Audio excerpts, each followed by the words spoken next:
Muito bem, estamos iniciando nosso programa dessa semana, uma semana importante, né? Estamos às vésperas do Natal e tivemos essa semana aí a conquista para os gremistas, né? O pentacampeonato da Copa do Brasil. E porque realmente o Grêmio estava há 15 anos, eu como gremista, né, Lília? Como é que tá? O Colorado, aqui eu já cotei Colorado também, né? Mas como gremista a gente já estava aí há 15 anos sem um título importante, enquanto o Internacional de 2006 para cá foi campeão de tudo que aconteceu. E realmente é importante que o outro lado do Rio Grande, que é representado pela torcida do Grêmio, pela instituição Grêmio Porto Alegrense, também mostra aí que nós temos dois grandes clubes, duas grandes instituições aqui que superaram a questão regional e nacional e hoje são mundialmente conhecidos e respeitados. Então, parabéns à torcida do Grêmio aí, que realmente não só o Grêmio, mas o Internacional que está com uma dificuldade e possa ser passageiro e nós mostrarmos para o Brasil e para o mundo que nós temos grandes clubes aqui. Até porque nós fomos muito chocados essa semana pela questão, nós não falamos sobre isso não, já que tem a questão do Chapecoense e essa coisa que provocou não só no Brasil, no Rio Grande do Sul e em Chapecó, mas no mundo inteiro, né? Foi uma coisa incrível, né? Foi lastimável, né? E, segundo se sabe, tudo decorrente de um processo altamente irresponsável, culposo, na verdade, né?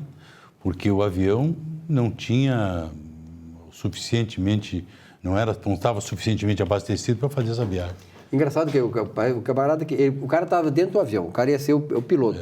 Quer dizer, ele não preservou, não pensou na própria vida dele, porque tu fazia, né, Lília? Tu fazia assim um voo em que o tempo de autonomia do voo, pelo combustível que tem, correspondia exatamente a isso. Quer dizer, não dava, o cara não previu que nada pudesse acontecer. Segundo a imprensa noticia, ele contou aí com dois aspectos em desfavor. Uma foi o tempo, né, que levou a um consumo maior de combustível. E outro porque ele teve que esperar o pouso de... ficar fazendo aquelas voltas ali, porque não na verdade... Não é como um carro, né, que a gente pode simplesmente correr o risco de ficar na reserva e ele para e ok. Só que aí que está o negócio, quer dizer, é uma coisa que a gente não consegue entender vindo de um piloto experiente como ele. Porque essas coisas, o improvável, a gente tem que prever o improvável, não é verdade? Temos que ter a previsibilidade. Previsibilidade, exatamente. É fundamental. Previsibilidade é uma questão de sobrevivência em tudo na vida. Lília, aí como é que foi a semana, fora essas questões aí? Bem agitada, bastante lançamento de livro, treinamento. Vamos falar sobre o livro, não é isso? Encerramento na próxima semana. Já vamos fazer a divulgação. Então, e encerramento de turma de coaching também foi bem interessante. Nardon Inácio, auditores e consultores, há 50 anos, gerando resultados e credibilidade para os seus clientes. Planalto, conectando o destino, conectando pessoas. Sulpetro, em favor da revenda e do consumidor gaúcho. E Celulose Rio Grandense, há mais de 40 anos, contribuindo para o desenvolvimento do nosso estado. Tivemos esta semana também algo que eu, assim, que não milito nessa área, muito nessa área, não sou advogado, não tenho essa ligação toda com essa área jurídica, mas uma decisão do do Supremo Tribunal Federal que está provocando controvérsia, está provocando celeumas, está em torno da questão do presidente do Senado, Renan Calheiros, que havia humilhado, né, o oficial de justiça que foi lá intimar, ele não recebeu e tal, e depois teve a decisão do Supremo favorável à manutenção do presidente do Senado, Renan Calheiros, no cargo de presidente do Senado, embora afastando ele da possibilidade, como ele está na linha sucessória, de assumir a presidência da República, caso houvesse a necessidade. E está aqui um especialista nisso, que é o doutor João Jacote Neto. E aí, Jacote, o que nós podemos avaliar em relação à questão, o posicionamento do Renan Calheiros, que inicialmente, em primeiro lugar, o Marco Aurélio Mello, né, que foi, que fez a intimação, e tirando o Renan Calheiros do cargo de presidente do Senado, mandou a intimação que não foi recebida, e depois o Supremo tomou a decisão de manter o Renan. Bom, eu sou do princípio que decisão judicial não se descumpre. Decisão judicial a gente cumpre e se recorre. Se a decisão judicial está errada, inconstitucional, se houve equívoco, a nosso juízo, nós temos que usar dois instrumentos que a lei nos permite para recorrer dessa decisão.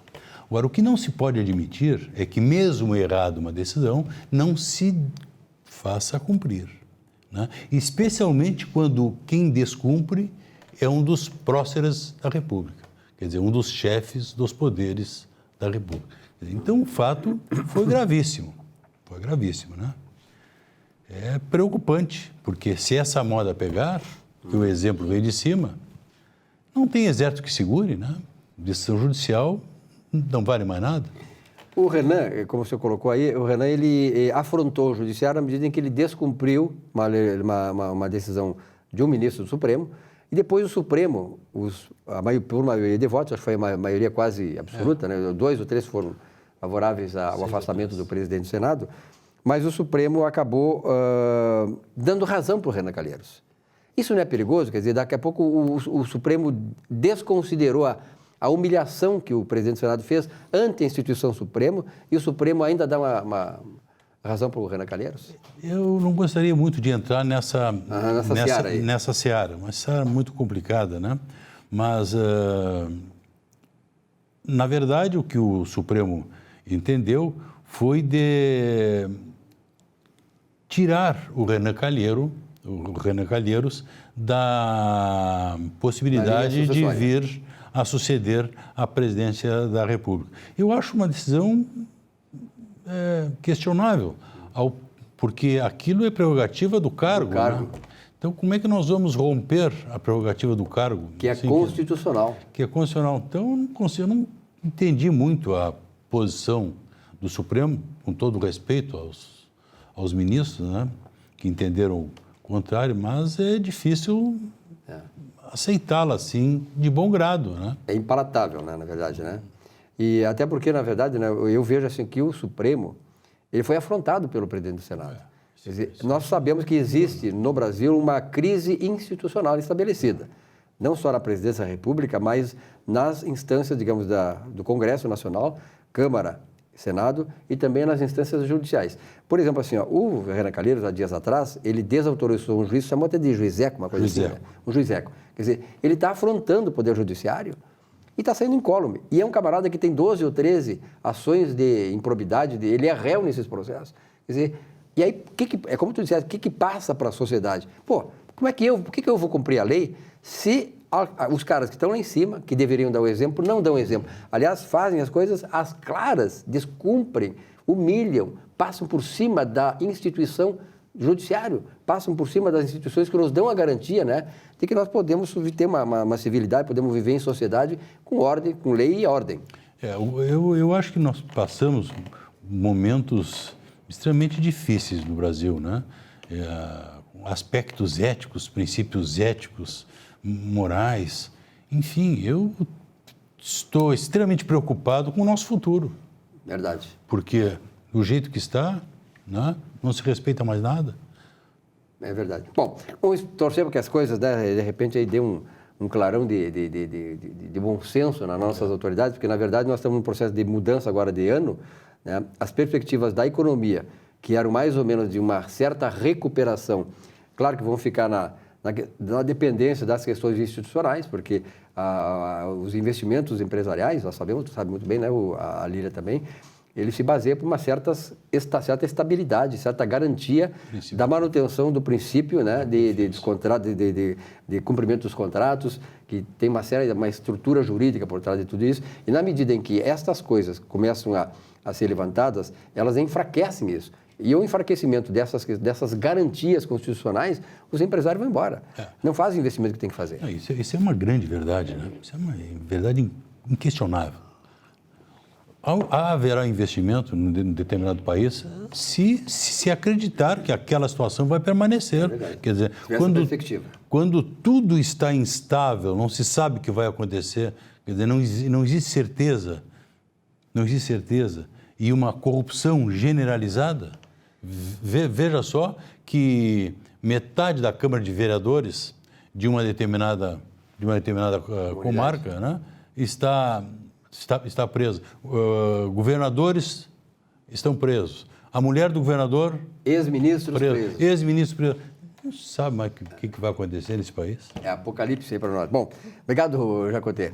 Um abraço, uma boa semana. Vamos aproveitar agora, antes do intervalo, vamos mostrar para vocês aí o jantar de final de ano do Sindicato dos Revendedores de Combustíveis e Lubrificantes, o Sulpetro, que reuniu lá seus revendedores para festejar, entre aspas, né, o final desse ano. Até porque essas novas mudanças que a Petrobras está fazendo, desregulamentando muito das suas ações internas e externas e trazendo, por exemplo, a questão dos preços dos combustíveis, há uma maior maleabilidade, que vão depender muito mais agora das questões das relações internacionais do Brasil, com a taxa de câmbio, já está trazendo mudanças no segmento de revenda de combustíveis. Tanto é verdade que, há 30 dias atrás, a Petrobras reduziu o valor repassado dos combustíveis para as refinarias.